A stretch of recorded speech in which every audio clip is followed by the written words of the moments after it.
السلام علیکم دوستو، کیسے ہیں آپ سب؟ دوستو آج کی ہماری کہانی کا موضوع ہے خونخوار چمگادڑ۔ لیکن کہانی شروع کرنے سے پہلے آپ سب سے گزارش ہے، اگر آپ ہمارے چینل پر نئے ہیں تو ہمارے چینل کو ضرور سبسکرائب کیجیے تاکہ ہماری ہر نئی آنے والی ویڈیوز آپ کو سب سے پہلے ملیں۔ فیاض کو امتحانوں کی تیاری کے لیے تنہائی کی ضرورت تھی تاکہ وہ یکسوئی کے ساتھ پڑھ سکے، کیونکہ گھر میں دن بھر ان کے بہن بھائی کھیلتے اور شور مچاتے رہتے تھے۔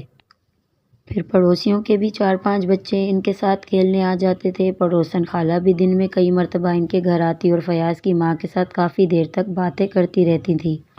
فیاض نے اپنے والد کریم بخش سے بات کی، ابو میں گھر میں امتحانوں کی تیاری نہیں کر سکتا، یہاں بچے سارا دن شور کرتے اور لڑتے جھگڑتے رہتے ہیں۔ اگر میں نے امتحانوں کی اچھی تیاری نہ کی تو امتحان میں پاس نہ ہو سکوں گا، فیاض نے کہا۔ پھر کیا کیا جائے، بچے تو شور شرابہ کرتے ہی ہیں، باز نہیں آتے، والد نے کہا۔ اس گھر کے علاوہ ہمارے پاس کوئی اور مکان بھی نہیں ہے جہاں تم تنہا رہ کر امتحان کی تیاری کر سکو۔ ابو آپ مجھے کرایہ پر چھوٹا سا مکان لے کر دیں، فیاض نے کہا۔ اخراجات بڑھ جائیں گے بیٹا، اتنی تنخواہ نہیں ہے کہ دوسرے مکان کا کرایہ دے سکوں، کریم بخش نے مجبوری بتائی۔ آپ کے دوست جو گاؤں میں رہتے ہیں ان کے پاس یقیناً کوئی جگہ ہوگی، فیاض نے یاد دلایا۔ ارے ہاں، تم نے خوب یاد دلایا، میں تمہیں دین محمد کے نام خط لکھ دیتا ہوں، تم گاؤں میں اس کے پاس چلے جاؤ، وہ تمہارا ہر طرح سے خیال رکھے گا، کریم بخش نے جلدی سے کہا۔ پھر کریم بخش نے دین محمد کے نام خط لکھا اور فیاض کے حوالے کر دیا۔ دوسرے دن فیاض ایک بیگ میں کپڑوں کے 2 جوڑے لیے اور اپنی کتابیں وغیرہ بھر کر دین محمد کے گاؤں روانہ ہو گیا، جو شہر سے تقریباً 50 کلومیٹر کے فاصلے پر تھا۔ فیاض اس سے پہلے گزشتہ سال اپنے والد کے ساتھ دین محمد کے گھر گیا تھا۔ وہ بس کے ذریعے سفر کر کے گاؤں کے بس اسٹاپ پر اترا اور وہاں سے مغرب کی طرف واقع گاؤں جانے والی چھوٹی سڑک پر چل دیا۔ تقریباً 1 کلومیٹر کا فاصلہ طے کر کے وہ گاؤں میں داخل ہوا۔ سردیوں کا موسم تھا، دین محمد اپنے گھر کے باہر چارپائی پر دھوپ میں بیٹھا ہوا تھا۔ فیاض نے اسے سلام کیا، دین محمد بڑی خوشی سے ملا اور اسے اپنے پاس چارپائی پر بٹھا کر اس کے گھر والوں کی خیر و عافیت دریافت کرنے لگا۔ پھر اس نے اپنی بیوی کو آواز دی، وہ باہر آئی تو فیاض نے اسے سلام کیا۔ دیکھو میرے بھائی اور دوست کریم بخش کا بیٹا آیا ہے، اس کے کھانے پینے کا انتظام کرو، دین محمد نے بیوی سے کہا۔ بیوی نے فیاض کے سر پر شفقت سے ہاتھ پھیرا اور دعا دے کر گھر کے اندر چلی گئی۔ تب فیاض نے اپنے والد کا خط نکال کر دین محمد کو دیا۔ دین محمد نے خط پڑھا جس میں لکھا تھا، فیاض کے میٹرک کے امتحان قریب ہیں، اسے پڑھائی کے لیے سکون، خاموشی اور تنہائی کی ضرورت ہے، شہر میں شور شرابے کے سبب اس کی پڑھائی میں حرج ہوتا ہے، اس کے لیے الگ مکان یا کمرے کا انتظام کر دو، تمہارا شکر گزار رہوں گا۔ ارے یہ تو میری خوش قسمتی ہے کہ تم یہاں رہنے آئے ہو، دین محمد نے خط بند کرتے ہوئے خوش ہو کر کہا۔ اتفاق سے میرے ڈیرے والی عمارت آج کل خالی پڑی ہے، وہاں تمہیں ہر سہولت ملے گی، کھانا کھانے کے لیے تم یہاں آ جایا کرنا، باقی وقت وہاں تنہائی میں پڑھتے رہنا۔ ڈیرا کہاں ہے چچا، فیاض نے پوچھا۔ گاؤں سے باہر ہے، زیادہ دور نہیں ہے، زیادہ سے زیادہ 200 قدم کے فاصلے پر ہے، دین محمد نے بتایا۔ کھانا کھانے کے بعد دین محمد اسے ڈیرا دکھانے چل پڑا، جو گاؤں کے آخری گھر سے تقریباً 100 گز کے فاصلے پر تھا۔ ڈیرے کا صحن کافی کھلا تھا، اس میں 2 کمروں کی عمارت تھی، کمروں کے آگے برآمدہ تھا، عمارت پختہ لیکن کافی پرانی تھی۔ میرے زیادہ مہمان آ جائیں تو ان کے سونے کے لیے یہیں انتظام کرتا ہوں، چارپائیاں بستر بھی پڑے ہیں، دین محمد نے بتایا۔ ایک کمرے میں کئی چارپائیاں اور بستر پڑے تھے، دوسرا کمرہ خالی تھا، دین محمد نے صفائی کر کے اس کمرے میں فیاض کے لیے بستر لگا دیا۔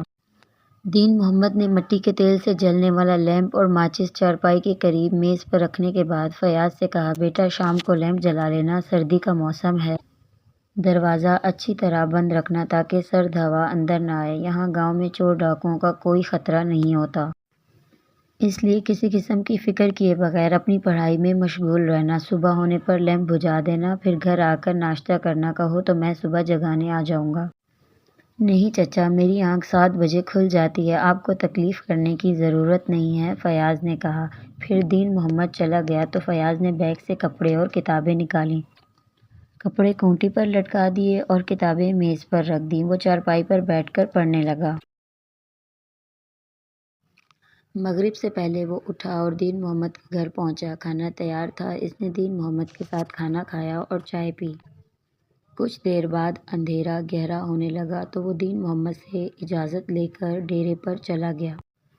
کمرے میں آ کر اس نے لیمپ جلایا، پھر لحاف میں بیٹھ کر پڑھنے لگا۔ سردی بڑھنے لگی اور ٹھنڈی ہوا کمرے میں داخل ہونے لگی تو اس نے اٹھ کر دروازہ بند کر دیا اور پھر بستر میں بیٹھ کر پڑھنے لگا۔ اس نے اپنی دستی گھڑی پر وقت دیکھا تو رات کے 9 بجے تھے۔ مزید 1 گھنٹہ مطالعہ کرنے کے بعد اس نے سونے کا ارادہ کیا۔ گھڑی کلائی سے اتار کر لیمپ کے قریب رکھی اور لیٹ کر سرکنڈوں کی چھت کی طرف دیکھنے لگا۔ پھر کروٹ لی اور آنکھیں بند کر کے سونے کی کوشش کرنے لگا۔ چونکہ اجنبی جگہ تھی اس لیے جلدی نیند نہ آئی۔ بہرحال 11 بجے کے قریب اس کی آنکھ لگ گئی اور وہ سو گیا۔ نہ جانے کتنی دیر گزری تھی کہ اس کی آنکھ کھل گئی۔ اس نے ادھر ادھر دیکھا مگر کچھ نظر نہ آیا۔ کمرے میں اندھیرا تھا، نہ جانے لیمپ کیسے بجھ گیا۔ اس نے ہاتھ بڑھا کر میز پر رکھی ماچس اٹھانے کی کوشش کی تاکہ لیمپ جلائے مگر ماچس ہاتھ نہ آئی۔ اس لمحے کوئی چیز پڑپڑاتی ہوئی اس کے سر کے اوپر سے گزر گئی۔ اس نے ادھر ادھر دیکھا مگر وہ چیز نظر نہ آئی تو اس کے ذہن پر خوف طاری ہو گیا اور دل کی دھڑکنیں تیز ہو گئیں۔ چند لمحوں بعد پھر وہی چیز پڑپڑاتی اس کے سر کے قریب سے گزر گئی اور فیاض سہم گیا۔ اس کا دل خوف سے دھک دھک کر رہا تھا اور سخت سردی کے باوجود اسے پسینے آنے لگے۔ 1-2 لمحوں بعد اس نے پوری میز پر ہاتھ پھیرا اور آخرکار ماچس اس کے ہاتھ میں آ گئی۔ اس نے تیلی جلائی مگر تیلی فوراً بجھ گئی۔ شاید دروازے کے نیچے سے تیز ہوا آ رہی تھی۔ اس نے دوبارہ تیلی جلائی اور اسی لمحے پڑپڑاتی ہوئی چیز اس کے اوپر سے گزر گئی۔ فیاض نے دیکھا وہ ایک چمگادڑ تھی مگر وہ کوے جتنی بڑی تھی جو کمرے کی دوسری دیوار کے قریب چھت سے جا چمٹی تھی۔ اسی لمحے تیلی پھر بجھ گئی اور کمرے میں گہری تاریکی پھیل گئی۔ فیاض نے تنگ آ کر ماچس سرانے رکھی اور لیٹ کر لحاف میں منہ چھپا لیا۔ اس کا جسم پسینے میں بھیگا ہوا تھا۔ کوے جتنی چمگادڑ اس نے پہلی بار دیکھی تھی اور فیاض کو یقین تھا کہ چمگادڑ اصل میں کوئی پراسرار مخلوق ہے۔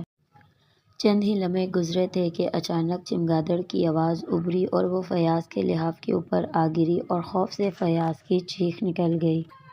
اسے محسوس ہوا کہ چمگادڑ لحاف کے اوپر چل رہی ہے مگر اس نے لحاف سے سر نہ نکالا، وہ بری طرح کانپ رہا تھا۔ چند لمحوں بعد چمگادڑ لحاف سے اڑ گئی مگر فیاض میں اتنی ہمت نہ تھی کہ لحاف اتارتا۔ مگر پھر اسے محسوس ہوا کہ لیمپ روشن ہو گیا ہے تو اس نے لحاف کا ذرا سا کونا ہٹا کر لیمپ کی طرف دیکھا تو لیمپ جل رہا تھا۔ اس اصرار پر وہ اور بھی ڈر گیا۔ اس نے میز سے اپنی گھڑی اٹھا کر وقت دیکھا تو حیران رہ گیا۔ گھڑی پر 11 بجے تھے۔ اسے اچھی طرح یاد تھا کہ سونے سے پہلے بھی گھڑی پر 11 ہی بجے تھے۔ اس نے خوف زدہ نگاہوں سے ادھر ادھر دیکھا تو چمگادڑ کہیں نظر نہ آئی۔ فیاض کو بے حد حیرت ہوئی اور سوچنے لگا کہ شاید اس نے خواب دیکھا تھا۔ یہ سوچ کر اس کا خوف کم ہو گیا اور وہ دوبارہ سونے کی کوشش کرنے لگا۔ اس مرتبہ اسے جلدی نیند آ گئی۔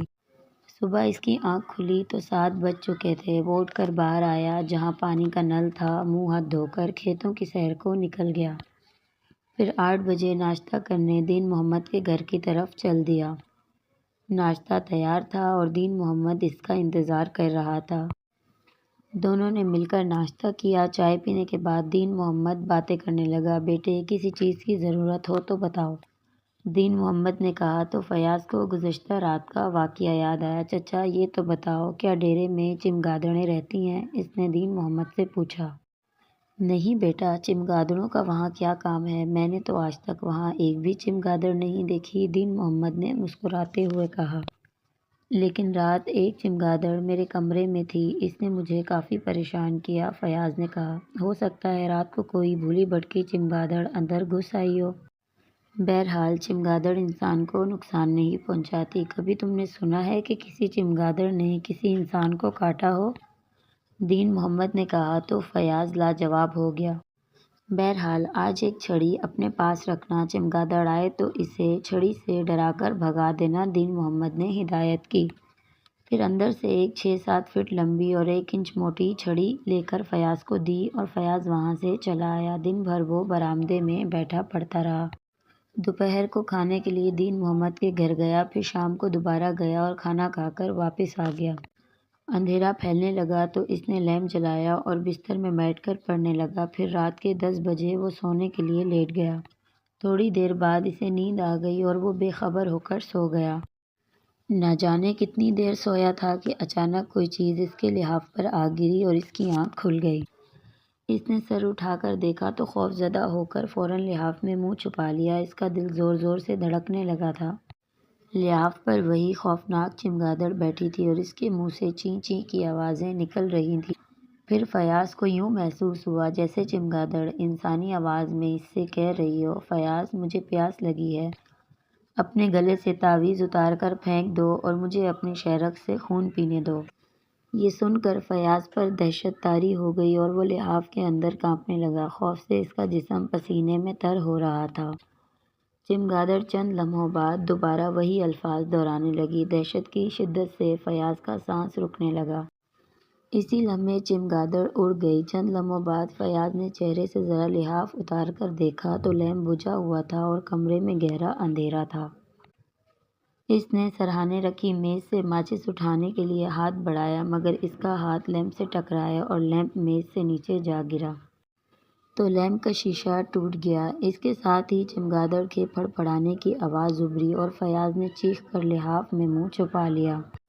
اسی لمحے چمگادڑ پھر اس کے لحاف پر آ بیٹھی اور فیاض کا خوف سے سانس رکنے لگا۔ وہ خونی چمگادڑ کہہ رہی تھی، فیاض مجھے پیاس لگی ہے، اپنے گلے سے تعویذ اتار کر پھینک دو تاکہ میں تمہاری شہرگ سے خون پی لوں۔ تم کون ہو؟ فیاض نے لحاف کے اندر سے ہکلاتے ہوئے پوچھا۔ صدیوں سے بھٹکتی روح، میں روزانہ ایک انسان کا خون پیتی ہوں، چمگادڑ کی آواز سنائی دی۔ مجھے خون پینے دو۔ یہ سن کر فیاض دہشت کی شدت سے چیخا اور اس پر بے ہوشی طاری ہوتی چلی گئی۔ دوسرے دن اس کی آنکھ کھلی تو دین محمد اس کے قریب کھڑا اسے جگانے کی کوشش کر رہا تھا۔ اٹھو فیاض، 9 بج گئے ہیں، میں تمہارا ناشتہ یہیں لے آیا ہوں، دین محمد نے کہا۔ فیاض نے اٹھ کر ادھر ادھر دیکھا اور چکرا کر رہ گیا۔ میز پر لیمپ پڑا تھا جو رات کو ٹوٹ گیا تھا۔ اسے چمگادڑ کے الفاظ یاد آئے اور وہ خوف سے کانپنے لگا۔ دین محمد حیران ہوا۔ خیریت تو ہے بیٹا؟ دین محمد نے پوچھا۔ کچھ نہیں، میں گھر جانا چاہتا ہوں چچا، وہ بدرو میرا خون پینا چاہتی ہے، فیاض نے کہا اور رات کا واقعہ سنایا۔ اگر میرے گلے میں آیت الکرسی والا تعویذ نہ ہوتا تو وہ ضرور میرا خون پی جاتی۔ دین محمد سمجھ گیا کہ فیاض ڈر گیا ہے، چنانچہ ناشتے کے بعد وہ خود فیاض کو لے کر شہر گیا اور اسے اس کے گھر پہنچا کر لوٹ گیا۔